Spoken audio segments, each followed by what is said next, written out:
Hello students, तो आज हम पढ़ने वाले एक नया टॉपिक जो कि है integrated rate law and half life method for zero order reaction. ये जो टॉपिक है ये काइनेटिक्स से लिया गया है। काइनेटिक्स के चैप्टर से ये बिलोंग करता है। तो चलिए स्टार्ट करते हैं। हम यहाँ पर लेते हैं एक हमारा रिएक्टेंट है एंड इससे हम क्या कर रहे होते हैं, प्रोडक्ट बना रहे होते हैं। ये हमारा एक जनरल एक्सप्रेशन होता है जीरो ऑर्डर के रिएक्शन के लिए। जब हम इसका रेट लिखते हैं ना जीरो ऑर्डर के रिएक्शन के लिए, तो आपको पता है कि हम रेट दो तरीके से लिख सकते हैं। पहला जो रेट होता है वो उसके कॉन्सेंट्रेशन यानी कि डी डेरिवेटिव्स के फॉर्म पे लिखते हैं, और दूसरा जो आपका रेट होता है वो हम लॉ ऑफ मास एक्शन के हिसाब से लिखते हैं। तो सबसे पहले हम यहाँ पर इस तरीके से लिख सकते हैं कि लॉ ऑफ मास एक्शन के हिसाब से जो रेट लिखा जाता है वो लिखा जाता है rate is equal to k and a to the power zero हो जाएगी, क्योंकि ए का कॉन्सेंट्रेशन, क्योंकि जीरो ऑर्डर रिएक्शन है तो इसकी पावर में आ जाएगी जीरो, यानी कि इसका कॉन्सेंट्रेशन हम नाम मात्र लेकर के चलते हैं। ठीक है। एंड दूसरा जो रेट होता है उसका लिखने का तरीका होता है rate is equal to minus d a upon में डी टी। माइनस हम इसीलिए लिखते हैं क्योंकि ये रिएक्टेंट के साइड का है। अगर आप प्रोडक्ट के साइड के लिखोगे तो पॉजिटिव साइड में आप करोगे डीपी अपॉन डी। आप ये चीज ध्यान रखना, इस ए की जगह पे बहुत जगह आपको आर भी लिखा हुआ मिलेगा, क्योंकि आर का मतलब रिएक्टेंट होता है। ठीक है। तो हमें ये ध्यान रखना है कि रिएक्टेंट की साइड पे है क्या। अगर ए है तो हम ए के फॉर्म में निकालेंगे, आई है तो आई के फॉर्म पे भी आंसर निकल सकता है, आर है तो आर के फॉर्म पे भी आंसर निकल सकता है। तो हमने यहाँ पर ए लेकर के चला है, इसीलिए कुछ इस तरीके का होगा। अब अगर आपने इस इक्वेशन को 1 माना एंड इस इक्वेशन को 2 माना, तो हम क्या करेंगे, इन दोनों को कंपेयर करेंगे। तो हम लिखते हैं कंपेयरिंग इक्वेशन 1 एंड 2। हमें क्या प्राप्त होता है कि जो रेट है ये दोनों इक्वल हो जाएंगे आपस में, ये दोनों तो कट जाएगा, ये दोनों आपस में इक्वल हो जाएंगी। तो हम इसमें लिखेंगे जो के ए की पावर जीरो है ये किसके इक्वल हो जाएगी, माइनस डी ए अपॉन में डी टी के इक्वल हो जाएगी। तो इस तरीके से यहाँ पर आ जाएगा। तो क्योंकि पता है आपको कोई भी चीज अगर जीरो होती है उसकी पावर, तो आंसर कितना होता है उसका 1 होता है। तो हम इसे लिख सकते हैं के इंटू वन। के इंटू वन क्या आ जाएगा, के आ जाएगा। तो के किसके इक्वल है, minus d a upon D T के इक्वल है। इस तरीके से,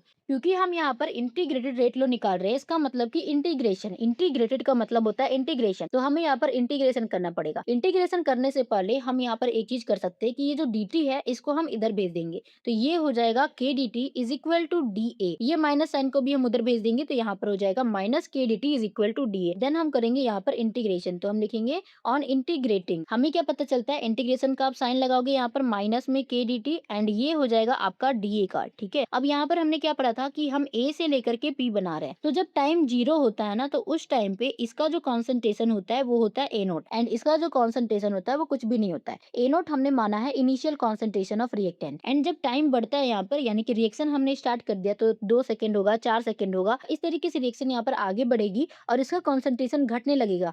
इसका कॉन्सेंट्रेशन इसीलिए घटेगा क्योंकि ये घटेगा तभी तो जाकर के प्रोडक्ट बन रहा होगा। रिएक्टेंट से ही प्रोडक्ट बन रहा है, तो रिएक्टेंट का कॉन्सेंट्रेशन घटेगा। घट करके उसका जो कॉन्सेंट्रेशन है वो कितना आएगा, ए आएगा। ए को हम क्या बोल सकते हैं, ए नोट माइनस एक्स बोल सकते हैं। एक्स क्यों बोलेंगे, क्योंकि जो प्रोडक्ट है वो एक्स बन रहा होगा। प्रोडक्ट कितना बन रहा होगा, एक्स बन रहा होगा। तो इनिशियल में अगर हमने एक्स को माइनस कर दिया तो वो किसके इक्वल है, अभी यानी कि फाइनल कॉन्सेंट्रेशन के इक्वल है, जो कि टाइम टी पे हमें देखने को मिलेगा। तो इसको हम ध्यान में रख करके लिमिट को यहाँ पर पुट करेंगे। तो हमने क्या किया, जब हमारे पास टाइम जीरो था, टाइम इधर लिखा हुआ है इसीलिए इसकी लिमिटेशन इधर लगेगी, डी ए इधर लिखा हुआ है इसीलिए इसकी कॉन्सेंट्रेशन की लिमिटेशन इधर लगेगी। तो जब टाइम जीरो था तो इसका कॉन्सेंट्रेशन कितना था, ए नोट था, और जब हमने टाइम बढ़ाया, टी टाइम लिया, तो उस टाइम पे ए का कॉन्सेंट्रेशन कितना था, ए था। तो ये हमारे पास ये मिल जाता है। अब यहाँ पर हम क्या करते हैं कि ये जो के है ना, ये क्या होता है, कांस्टेंट वैल्यू होती है। तो इस के को हम बाहर निकाल सकते हैं एंड माइनस को भी बाहर निकाल सकते हैं, और ये हो जाएगा जीरो से लेकर के टी लिमिटेशन तक dt का हम करेंगे इंटीग्रेशन, एंड इसका इंटीग्रेशन ए नोट से लेकर के ए तक डी का इंटीग्रेशन। तो जब डी का इंटीग्रेशन, इसमें कुछ चीज एक्स्ट्रा चीजें है ही नहीं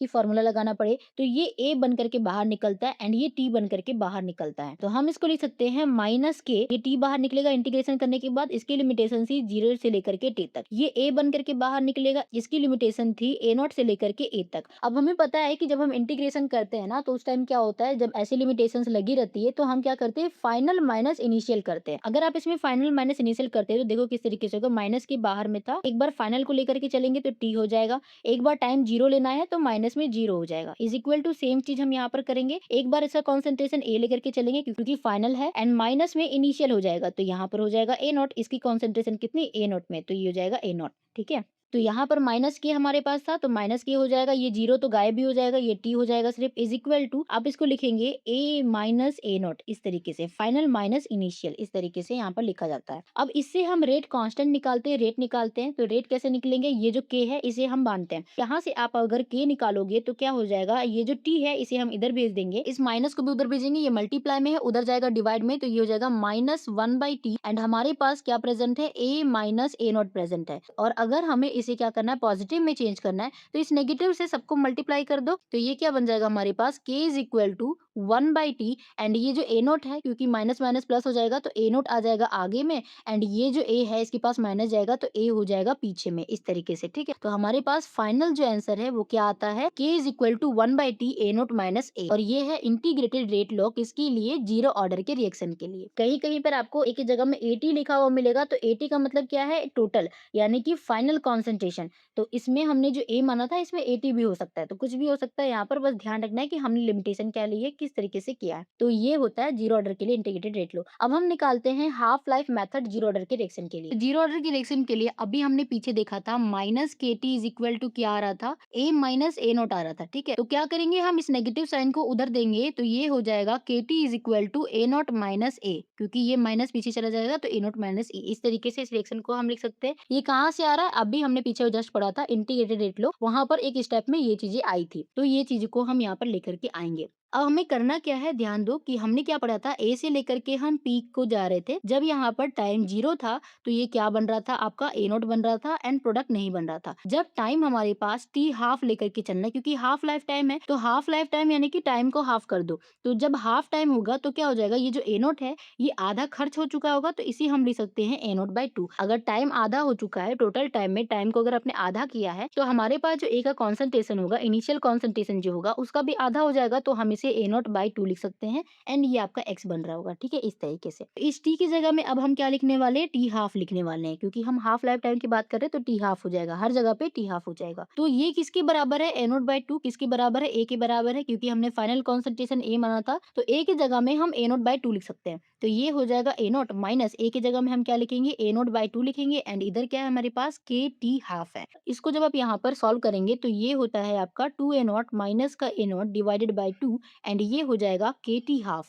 तो ये यहाँ पर हो जाएगा a naught by 2 is equal to k t half. और हमें क्या चाहिए, इस टी हाफ की वैल्यू को निकालना है। तो इस टी हाफ की वैल्यू को निकालो आप, तो क्या हो जाएगा, इस के को हमें नीचे भेजना पड़ेगा, तो ये हो जाएगा a नॉट बाई 2k। और यही होता है half life method for zero order reaction. इसी चीज को हमें यहाँ पर डिराइव करना था। तो आई होप आपको वीडियो समझ में आई होगी। अगर वीडियो कहीं पर भी नहीं समझ में आ रही होगी तो दोबारा उसको देख लेना, तो आपको अच्छे से समझ में आ जाएगा। ठीक है, मिलते हैं नेक्स्ट वीडियो में, जहां पर हम नए टॉपिक्स को पढ़ रहे होंगे काइनेटिक्स की। अगर वीडियो अच्छी लगी तो वीडियो को शेयर जरूर कर देना, वीडियो को लाइक करें, चैनल को सब्सक्राइब करें, कमेंट जरूर करना समझ में आया या नहीं। Thank you.